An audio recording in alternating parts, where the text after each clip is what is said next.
Welcome to the Tech Egg. Don't get scrambled. Enjoy the video. Start by inspecting the rusted metal closely to determine depth and extent. Note whether rust is surface level or has penetrated through. Measure the area in inches to estimate materials and time needed. Clear loose paint, dirt, and scale using a stiff brush and compressed air if available.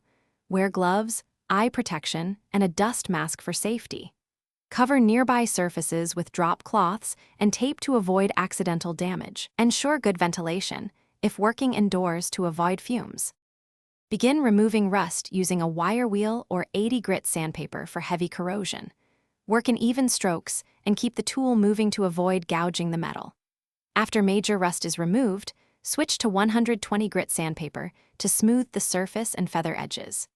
Vacuum or blow away dust and trapped particles from the work area thoroughly. Wipe the metal with 5% vinegar or acetone on a clean rag to remove oils and residues. Allow the metal to dry fully before proceeding to chemical or coating steps. Apply a rust converter or metal primer within 24 hours after cleaning and drying. Spread the converter evenly with a brush and follow the manufacturer's recommended dwell time. After conversion, apply a rust-inhibiting primer in one even coat and allow it to dry fully.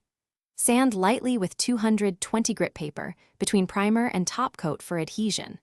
Apply 2 coats of enamel paint or a clear protective top coat for durability. For outdoor projects, choose a top coat rated for weather and UV protection. Allow full cure time before returning the object to service. Thanks for watching. Consider subscribing if I helped unscramble your problems.